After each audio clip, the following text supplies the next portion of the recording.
નમસ્કાર દર્શક મિત્રો, રિયલ સમાચારમાં આપનું સ્વાગત છે। સમાચારોની શરૂઆત કરતા પહેલા એક નજર કરીએ આજના મુખ્ય સમાચાર પર।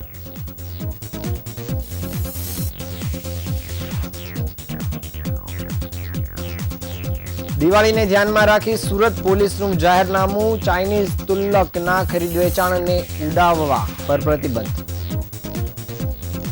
ઉધનામાં બનેવીએ શાળા અને શાળીની કરી ઘાતકી હત્યા, પોલીસે કરી ધરપકડ।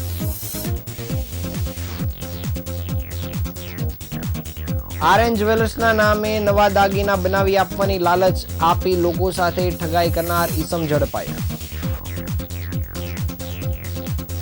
રિક્ષામાં પેસેન્જરની નજર ચૂકવી ખિસ્સા ખંખેરતી ટોળકી પકડાઈ।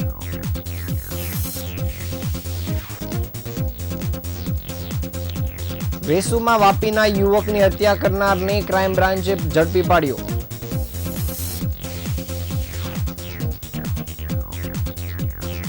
વરાછામાં ઉમૈયાધામ ખાતે એક વિશાળ નિઃશુલ્ક આરોગ્ય કેમ્પ યોજાયો।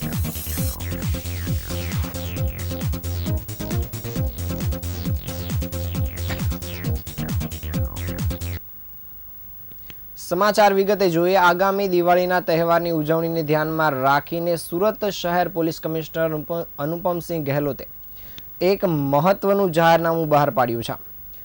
જાહેર માર્ગો, રસ્તાઓ કે રહેણાંક મકાનોના ધાબા પરથી ચાઇનીઝ તુલ્લક ઉડાડવાને કારણે વ્યક્તિઓની સુરક્ષા અને જાનમાલને થતા નુકસાનને ધ્યાને લઈને આ પ્રતિબંધો ફરમાવવામાં આવ્યા છે।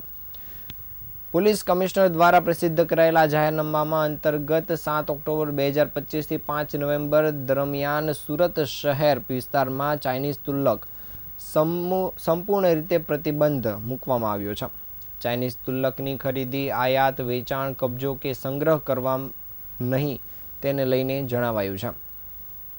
કોઈ પણ જગ્યાએ ચાઇનીઝ તુલ્લક ઉડાવી શકાશે નહીં। ઓનલાઈન પ્લેટફોર્મ મારફત પણ ચાઇનીઝ સ્કાય લેન્ટર્નનું વેચાણ કરી શકાશે નહીં। કોઈ પણ વ્યક્તિએ જાનનું જોખમ થાય તે પ્રકારે જાહેર માર્ગ, રસ્તા, ફૂટપાથ તથા ભયજનક ધાબા પર તુલ્લક ઉડાવી શકાશે નહીં। આમ જનતાને ત્રાસ થાય તે રીતના અન્ય કોઈ પણ મોટા અવાજમાં લાઉડ સ્પીકર પણ વગાડવા નહીં તેને લઈને પણ જાહેરનામામાં ઉલ્લેખ કરાયો છે। પોલીસ કમિશનર અનુપમસિંહ ગહેલોતે આ જાહેરનામું બહાર પાડવા પાછળનો મુખ્ય હેતુ સ્પષ્ટ કર્યો છે કે ચાઇનીઝ તુલ્લક ઉડાડવાથી ઘણી વખત તે ઇલેક્ટ્રિક વાયરો, ઊંચા મકાનો કે ઝૂંપડપટ્ટીવાળા વિસ્તારમાં પડવાથી આગ લાગવાના તથા જાનમાલને નુકસાન થવાના બનાવો બનતા હોય છે। તહેવારના માહોલમાં લોકોની સુરક્ષા જળવાઈ રહે અને કોઈ અનિચ્છનીય બનાવ ન બને તે માટે આ પ્રતિબંધાત્મક પગલું લેવામાં આવ્યું છે। આ જાહેરનામાનો ભંગ કરનાર વ્યક્તિ કોઈ પણ વ્યક્તિને શિક્ષાને પાત્ર ગણવામાં આવશે અને આ પ્રતિબંધ તત્કાળ અસરથી લાગુ કરવામાં આવ્યો છે।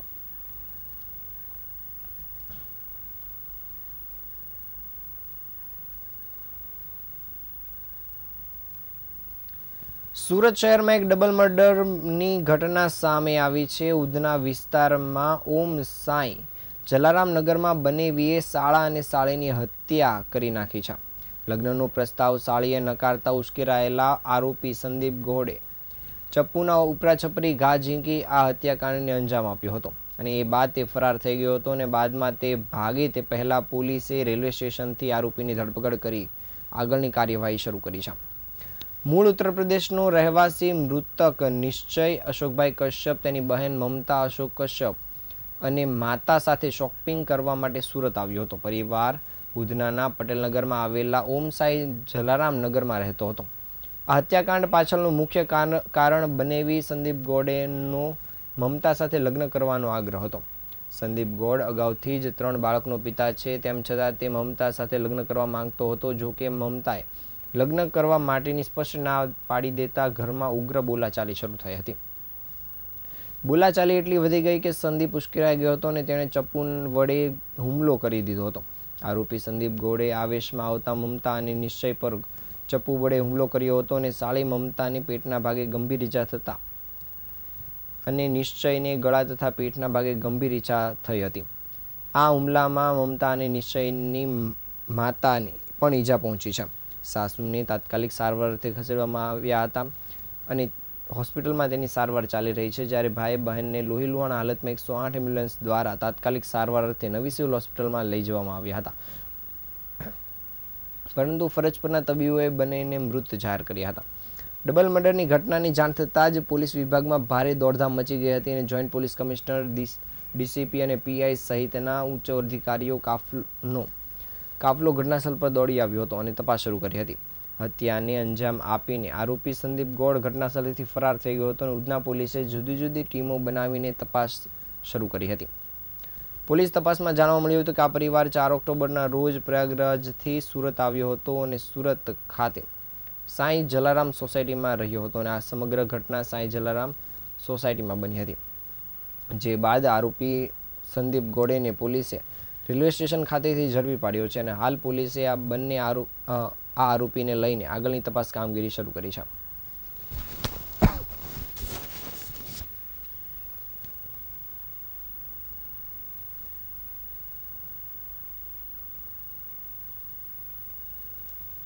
સુરત શહેરમાં આર્યન જ્વેલર્સના નામે સોના ચાંદીના દાગીના બનાવી આપવાની લાલચ આપીને લોકો સાથે છેતરપિંડી કરનાર શખ્સને પોલીસે ઝડપી પાડવામાં સફળતા મેળવી છે. મળતી માહિતી મુજબ અઠવાલાઇન્સ પોલીસ સ્ટેશનમાં ફરિયાદ નોંધવામાં આવી હતી કે આરોપીઓએ 24 લાખ રૂપિયાના જૂના દાગીના મેળવી નવા દાગીના બનાવી આપવાની ખાતરી આપી હતી, પરંતુ દાગીના ન બનાવી આપી ખોટા વાયદાઓ કરી અને ગ્રાહકોને છેતર્યા હતા. પોલીસે ફરિયાદના આધારે ગુનો નોંધ્યો હતો અને તપાસ કામગીરી શરૂ કરી હતી, જે દરમિયાન પોલીસે મળેલી બાતમીના આધારે નીતિશ પચ્ચીગર નામના શખ્સની ધરપકડ કરી છે.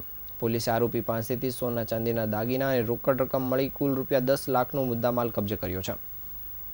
અઠવાલાઇન્સ પોલીસે આરોપી સામે વધુ પૂછપરછ શરૂ કરી છે અને આ ગઠિયાઓના નેટવર્ક વિશેની માહિતી મેળવવા આગળની તપાસ કામગીરી શરૂ કરી છે.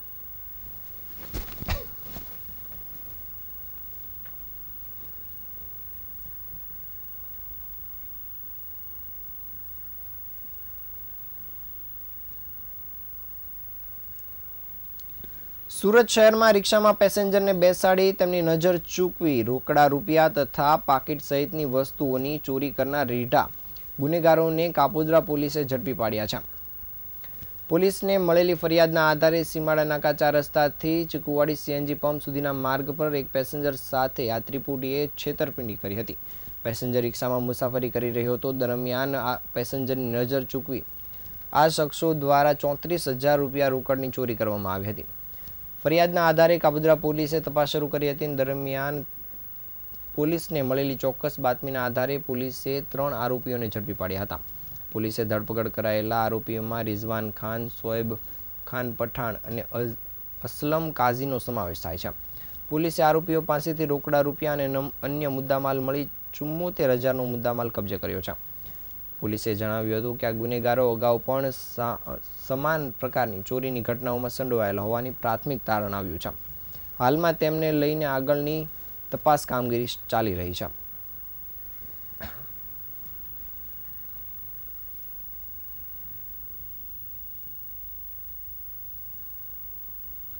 સુરત શહેરના વેસુ વિસ્તારમાં થયેલી બાબુ પટેલની હત્યાનો ભેદ સુરત ક્રાઇમ બ્રાન્ચે ઉકેલી કાઢ્યો છે અને હત્યાના મુખ્ય આરોપીની ધરપકડ કરી છે. 6 ઓક્ટોબર 2025ના રોજ વેસુના સુમનાવાસમાં ચકચારી ઘટના બની હતી, જેમાં બાબુ પટેલ નામના યુવકની ઘાતકી હત્યા કરવામાં આવી હતી. આ ગંભીર ગુનાનો ભેદ ઉકેલવા માટે સુરત ક્રાઇમ બ્રાન્ચે તાત્કાલિક ધોરણે અલગ અલગ ટીમોની રચના કરી હતી અને યુદ્ધના ધોરણે તપાસ કામગીરી શરૂ કરી હતી. ક્રાઇમ બ્રાન્ચે આ કેસમાં ટેકનિકલ સર્વેલન્સ, વિશ્વસનીય બાતમીદારો અને અન્ય ઘટના સ્થળ પરના વિસ્તારના સીસીટીવી ફૂટેજના ઝીણવટપૂર્વકના વિશ્લેષણના આધારે તપાસ કામગીરી શરૂ કરી હતી અને પોલીસની મહેનત રંગ લાવી હતી અને હત્યારાની ઓળખ થઈ હતી. પોલીસે તાત્કાલિક કાર્યવાહી કરી અને અતુલ જન બહાદુર નામના ઈસમની ધરપકડ કરી છે. પોલીસ તપાસમાં સામે આવ્યું છે કે આરોપી અતુલ જન બહાદુર છેલ્લા 5 વર્ષથી સુરતમાં રહેતો હતો અને તે પાંડેસરા વિસ્તારના શાંતાનગરમાં રહેતો હતો. પોલીસે જ્યારે તેની ધરપકડ કરી ત્યારે તેના કબજામાંથી એક ચપ્પુ પણ મળી આવ્યું હતું અને જેને તે પોતાની પાસે રાખતો હતો. હત્યા પાછળનું ચોંકાવનારું કારણ પણ સ્પષ્ટ થયું છે અને પોલીસ પૂછપરછમાં સામે આવ્યું છે કે મૃતક બાબુ પટેલ સાથે અગાઉ બોલાચાલી થઈ હતી અને આ બોલાચાલીની અદાવત રાખીને જ અતુલ જનબહાદુરે બાબુ પટેલની હત્યા કરી હોવાનું સામે આવ્યું છે. એટલે કે એક નજીવી બોલાચાલી આ ગંભીર હત્યાના ગુનાને જન્મ આપ્યો છે. હાલ પોલીસે આ આરોપીની ધરપકડ કરી આગળની કાયદેસરની કાર્યવાહી શરૂ કરી છે.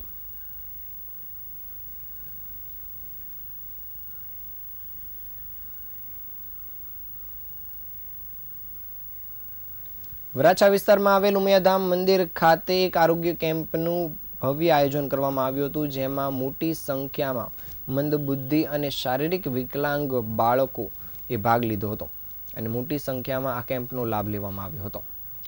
સુરતના વરાછા વિસ્તાર સ્થિત ઉમિયાધામ ખાતે આજે એક વિશાળ નિઃશુલ્ક આરોગ્ય કેમ્પનું આયોજન કરવામાં આવ્યું હતું. આ કેમ્પ ખાસ કરીને મંદબુદ્ધિ તથા શારીરિક વિકલાંગ બાળકો માટે રાખવામાં આવ્યો હતો. આ આરોગ્ય કેમ્પમાં 300થી વધુ દર્દીઓએ તબીબી તપાસ અને સારવારનો લાભ લીધો હતો. સાથે જ દવાઓ પણ સંપૂર્ણપણે નિઃશુલ્ક આપવામાં આવી હતી. કેમ્પ દરમિયાન અનેક મહાનુભાવો અને સામાજિક આગેવાનો ઉપસ્થિત રહ્યા હતા અને આ સમાજસેવી કાર્યની પ્રશંસા કરી હતી. ઉમિયાધામ સંચાલક મંડળ દ્વારા જણાવાયું હતું કે આવું સામાજિક કાર્ય આગળ પણ સતત ચાલુ રાખવામાં આવશે, જેથી જરૂરિયાતમંદ બાળકોને યોગ્ય આરોગ્ય સુવિધા મળી રહે.